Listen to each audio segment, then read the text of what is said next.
Hello guys, good morning and welcome back to a new vlog. বৰ্তমান মই আছো কলিয়াপানী যাওঁ শিৱসাগৰ বলক আপোনালোককো দেখুৱাও ৰাতিপুৱাৰ শিৱসাগৰ কলিয়াপানীৰ পৰা আহি পাইহি হাঁহচৰা ইয়াতে এতিয়া ইউটাৰ্ণৰ কাৰণে কিন্তু বহুত দিগদাৰ হৈছে দেই ইয়াত এটা আছে চিকেবি কলেজৰ ফ্ৰণ্টত এটা আছে মানে ইউটাৰ্ণ মানুহ এতিয়া পাৰ হ'বলৈ বহুত দিগদাৰ হৈ গৈছে ইফালৰ পৰা ইফালে ইয়াততো বাৰু ইয়াত ইমান প্ৰব্লেম হোৱা নাই কিন্তু আমাৰ টিয়ক টাউনৰ মাজত আহি আছে লাহে লাহে ৰেলিং দি আছে চাইডে চাইডে সেইটো দি দিয়াৰ পিছত গাড়ী লৈ যোৱাখিনিৰ ইমানটো প্ৰব্লেম নাই তেওঁলোকে বহুত দূৰত ঘূৰাই আনিবগৈ কিন্তু খোজকাঢ়ি যোৱা মানুহখিনিৰো মানে দিগদাৰ এটা হৈছে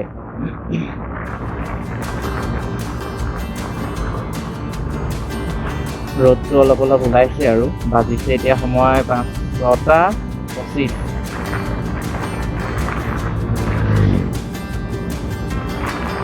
আৰু অলপ গ'লেই জাজি দলং পামগৈ আৰু জাজি নৈ পাৰ হৈ আমি শিৱসাগৰত এণ্টাৰ কৰিম এয়া পালোহি জাজি ৰাস্তা নতুনকৈ বনাইছে ইফালতো আগৰ আছিলে আগৰ দলংখন সেইখন দলংখন ভাঙিবও পাৰে হয়তো দেই মই নাজানিম এতিয়া নতুন দলঙেদি আজি প্ৰথম উঠিছোঁ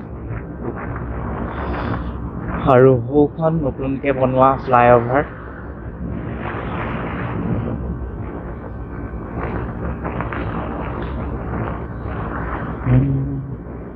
Welcome to historic শিৱসাগৰ আগতে যি ধুনীয়াকৈ এইফালে কৃষ্ণচূড়া গছ এসোপামান আছিলে মোৰ আগত এটা ভিডিঅ' আছে সেই ভিডিঅ'টো আপোনালোকে চাব পাৰিব মই ডেছক্ৰিপশ্যনত লিংক দি দিম দুটা ভিডিঅ' আছে এটা আগতে শিৱসাগৰ যোৱা মানে 2020 চনত আহিছিলোঁ মই আৰু লগত তিনিটা আহিছিলে আমি চাইকেল লৈ আহিছিলোঁ আৰু এইবাৰ যিটো শিৱসাগৰলৈ আহিছোঁ এইখন অকণমান বেলেগ শিৱসাগৰ যেন লাগিছে আগতে ৰাস্তাটো এইফালে এটি আছিলোঁ এইটো ৰাস্তা কিন্তু এতিয়া ৰাস্তাটো এই এখন পথাৰ আছিলে পথাৰখনৰ ওপৰত ৰাস্তা হৈ গ'ল এতিয়া মানে মডাৰ্ণ শিৱসাগৰ মডাৰ্ণ অসম শিৱসাগৰৰ ফালে কিমান অভাৰব্ৰিজ বনাই নাজানো কিন্তু আমাৰ যোৰহাটত কিন্তু বহুত আছে প্ৰতি 2 কিলোমিটাৰ মূৰে মূৰে এখন আৰু কৃষ্ণচূড়া ফুলি আছে আগতে সেই ৰাস্তাটোত গৈছিলোঁ ভাল লাগিছিল সেইটো ৰাস্তা এতিয়া সেইটো ৰাস্তা বন্ধ হৈ গৈছে গৈ ৰাস্তাটোও নাই কৃষ্ণচূড়াও নাই এজাৰ ফুলি আছে এজাৰ নহয় ভুল হৈছে এজাৰ নহয় এজোপা ৰাধাচূড়া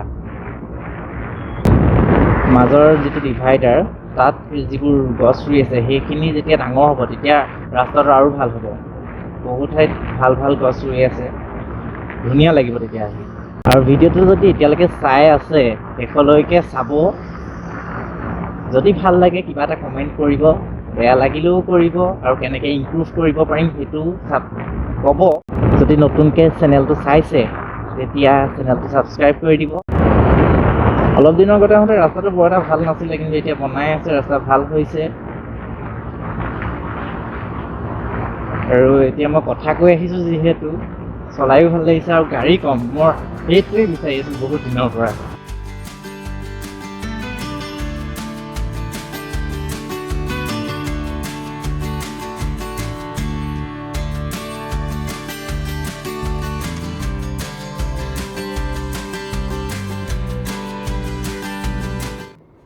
এইখন হৈছে নামদাং নৈৰ ওপৰত থকা ৰজাদিনীয়া শিলসাঁকো কিন্তু নৈখনৰ অৱস্থা একদম পৰিত্যক্ত স্কুটিৰ পৰা আহি চিধা হিমালয়ানত উঠি দিলোহি প্ৰথমবাৰ হিমালয়ানত উঠিছোঁ আৰু আমি গৈ আছোঁ এতিয়া শিৱদৌললৈ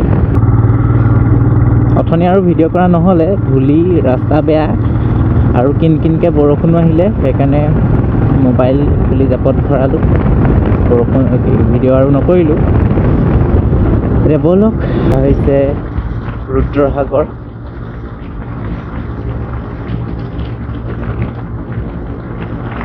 এইফালে কিন্তু এটা কাৰণে আহি ভাল লাগে গছ গছনি ঢেৰ আছে আগতে শিৱসাগৰ ৰাস্তাটোত যিমান গছ আছিলে এতিয়া কাটিলে 4 লেনৰ কাৰণে এইফালে কিন্তু এই বাইপাছ হৈ যিহেতু 4 লেনটো গৈছে সেইটো কাৰণে এইফালৰ গছখিনি বাচি গৈছে এতিয়া যাম আমি লেফ্ট ছাইডত এইফালে গ'লে জয়সাগৰ পুখুৰী পাবগৈ আৰু এইফালে আমি যাম ৰংপুৰ ছাইড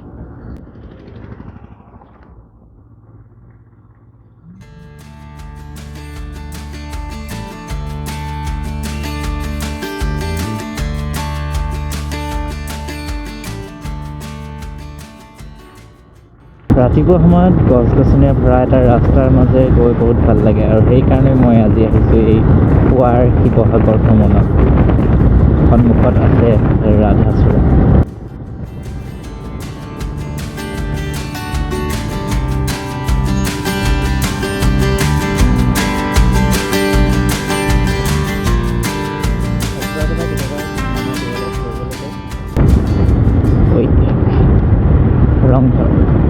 ৰংঘৰৰ বাকৰিত আহিম বুলি ভাবিছিলোঁ, বিহুত নাহিলে ভাল নহ'লে। আমি এতিয়া আছোঁ শিৱসাগৰ টাউনত। শিৱসাগৰ টাউনৰ গলিবোৰ বৰ এটা চিনি নাপাওঁ, সঞ্জয় চিনি পায় গোটেইখন, গতিকে ন' টেনশ্যন। ইয়াতো এটা ক্লক টাৱাৰ বনাই আছে আৰু সন্মুখত সৌৱা জিলিকি আছে শিৱদৌল গছৰ আঁৰে আঁৰে।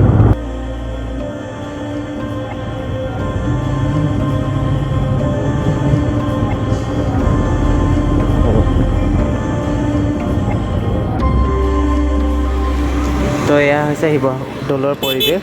এইফালে গাড়ী আহি আছে আৰু চাকি কেইগছমান লৈ লওঁ, জ্বলাওঁগৈ, দৌললৈ যাওঁ, আপোনালোককো দেখুৱাওঁ ব'লক। দৌলৰ পৰা ওলাই আহিলোঁ আৰু ভিডিঅ' বাকী দেৱী দৌল, এইফালে আছে বিষ্ণুদৌল। সেইখিনি ভিডিঅ' এতিয়া নকৰোঁগৈ আৰু, কাৰণ আগতে বহুত কৰিয়ে থৈছোঁ ভিডিঅ'। আপোনালোকে চাব পাৰিব। মই যিকেইটা ভিডিঅ' শিৱসাগৰলৈ অহা আছে গোটেইকেইটা ডেছক্ৰিপশ্যনত লিংক দি দিম। আৰু আজি সোমবাৰ কাৰণে মানুহ অলপ ভিৰটো বেছি। এইটো হৈছে ঐতিহাসিক শিৱসাগৰ পুখুৰী।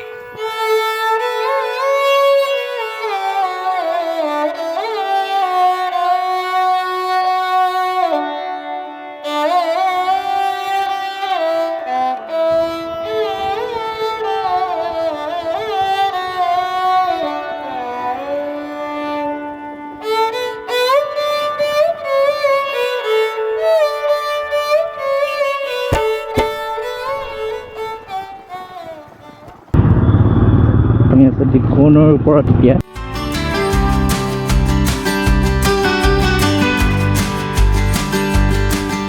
এতিয়া আমি আছোঁ ৰংপুৰত।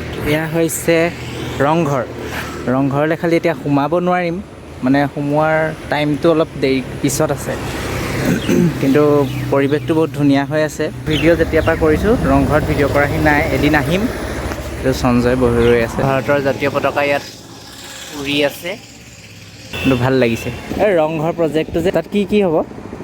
পিছফালেখনটো মানে ডাঙৰ হেৰি হ'ব, পাৰ্ক হ'ব, পাৰ্কিং হ'ব, তাৰপৰা লজিং টাইপ হ'ব আৰু ষ্টেজো মানে শ্ব' কৰা হ'ব, বেলেগ আহোম কীৰ্তিচিহ্ন সমূহ। বেকচাইড বহুত ডাঙৰ, এটা কৰোৰ টকাৰ প্ৰজেক্ট মানে মিউজিয়াম টাইপ হ'ব, হয়? মিউজিয়াম ডাঙৰ, যেনেকৈ আমাৰ তলাতল ঘৰটো বাৰু দুগুণ হ'ব। এই বেকচাইডটো তলাতল ঘৰৰ দুগুণ হ'ব। এইফালৰ পৰা ইয়াৰ পৰা মাটিখিনি একদম সেই পিছৰ যে মানুহখিনি যে খালী পথাৰখন যে একদম মাটিখিনি লোৱা আছে। মানে ৰংঘৰত ভিতৰত সোমালে ভালকৈ দেখা যাব চাগে। লাইট মিউজিক চিষ্টেম, মানে লাইটিং চাইটিং হৈ থাকিব। এইটো হৈছে এছিয়াৰ ফাৰ্ষ্ট পেভিলিয়ন। ইয়াতে বিহুৰ বা ৰংঘৰ বাকৰিতে বিহু হেৰি হয়। হা, ৰংঘৰ প্ৰজেক্টটো যেতিয়া কমপ্লিট হ'ব ন, তলাতল ঘৰ প্ৰজেক্টটো এটা প্ৰজেক্ট আছে। তলাতল ঘৰলৈ যোৱা ৰাস্তাইদি সোমাই আহিছোঁ। এখন হৈছে ন-দুৱাৰ। ন-দুৱাৰেদি গৈ বৰদুৱাৰেদি ওলাই যাম। আগতেও কৈছিলোঁ, আৰু ইয়াত ধুনীয়া ধুনীয়াকৈ গছ, কৃষ্ণচূড়া হয়নে নহয় নাজানো, কিন্তু এই পৰিৱেশটো বহুত ধুনীয়া লাগে। এইটো হৈছে আহোমৰ দিনৰ গোলাঘৰ, সৌটো হৈছে তলাতল ঘৰ। এই গোটেই এৰিয়াটো ৰংপুৰ বুলি কোৱা হয়। ৰংপুৰ আহোম ৰাজ্যৰ ৰাজধানী আছিলে। এয়া হৈছে ঐতিহাসিক তলাতল ঘৰ। সময় হৈছে এতিয়া 8:45। ইফালে দোকানখিনিও বৰকৈ খোলা মেলা নাই। আৰু অলপ আগলৈ আছে উত্তৰণ যাদুঘৰ। উত্তৰণ যাদুঘৰত আহোম যুগৰ বহুতো কীৰ্তিচিহ্ন, বহুতো সামগ্ৰী সংৰক্ষণ কৰি ৰখা হৈছে। আপোনালোক কেতিয়াবা আহিলে তাত সোমাব। তলাতল ঘৰৰ পৰা ওলাই আহি আমি পাওঁহি এইখন বৰদুৱাৰ, লিখা আছে। ৰংপুৰৰ পৰা আহি এতিয়া আমি জয়সাগৰত প্ৰৱেশ কৰিছোঁ। জয়সাগৰ পুখুৰী আমাৰ আগত আছে। এখন হৈছে জয়মতী উদ্যান। এইটো হৈছে জয়দৌল। ইয়াত ভগৱান বিষ্ণুক আৰাধনা কৰা হয়।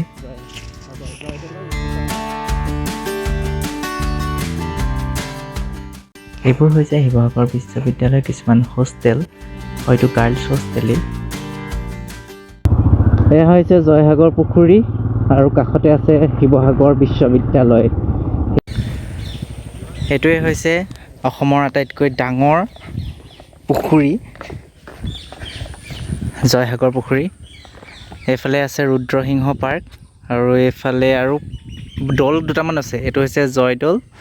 শিৱদৌল আছে নাই নাজানো, কিন্তু দেৱী দৌল এটা মই দেখিছিলোঁ। আৰু এইটো কি চৰাই?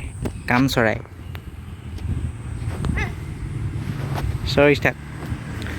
চৰি থাক, তোক মাৰিবলৈ অহা নাই।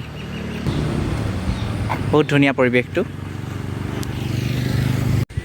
এইফালে জয়সাগৰ পুখুৰী, জয়দৌল আৰু এইফালে আছে শিৱসাগৰ ইউনিভাৰ্চিটি।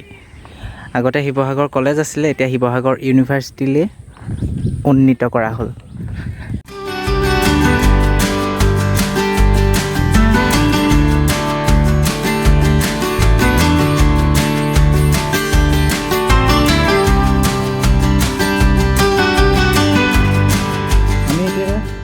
জয়সাগৰ পুখুৰীৰ পাৰে পাৰে ঘূৰি আছোঁ।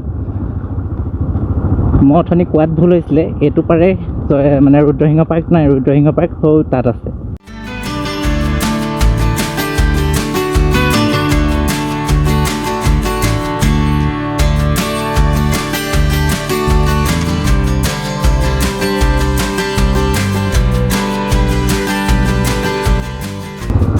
ভিডিঅ'টো কেনেকুৱা লাগিছে কমেণ্ট কৰি জনাব। ৰাতিপুৱাৰ শিৱসাগৰ আপোনালোকক দেখুৱাই আছোঁ। মানে ময়ো বহুত দিনৰ পৰা ভাবিয়ে আছিলোঁ ৰাতিপুৱাৰ শিৱসাগৰখন এবাৰ চোৱা, কাৰণ য'ত মানুহ কমকৈ থাকক, মানে কোলাহল নথকা ঠাণ্ডা ঠাণ্ডা পৰিৱেশ। এতিয়া সেইটো মই অনুভৱ কৰি আছোঁ। ঠাণ্ডা বতাহ, ঠাণ্ডা পৰিৱেশ, কোনো হুলস্থুল নাই।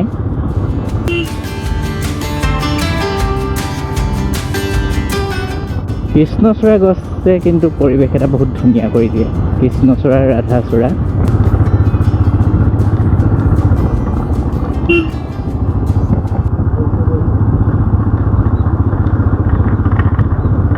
ৰুদ্ৰসিংহ পাৰ্ক আৰু লগতে আছে ঘনশ্যামৰ ঘৰ। এইবোৰ আগতে ভিডিঅ' কৰি থৈছোঁ, খালি তেতিয়া এই পাৰ্কখন বনোৱা নাছিলে। এতিয়া পাৰ্কখন বনাই পৰ্যটনৰ কেন্দ্ৰ কৰিছে। ল'ৰা ছোৱালী আহে, পইচা এটা উপাৰ্জন হৈছে। ভাল কাম কৰিছে। আবেলি সময়ত আৰু ৰাতিপুৱা সময়ত ইয়ালৈ আহিলে ভাল লাগে। এইটো কি দৌল? শিৱদৌল নি? নাজানো, শিৱদৌল নে দেৱীদৌল? কি দৌল গম নাপাওঁ। কোনোবাই যদি জানে কমেণ্ট কৰি জনাব। এইটোতো দেৱীদৌল। কাৰণ এই পেটাৰ্ণটো চালেই গম পায় দেৱীদৌল নে শিৱদৌল।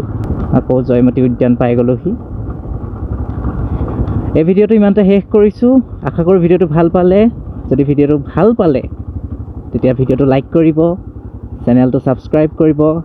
নেক্সট ব্লগ আহি আছে। Bye bye, bye bye, bye bye, Joysagar.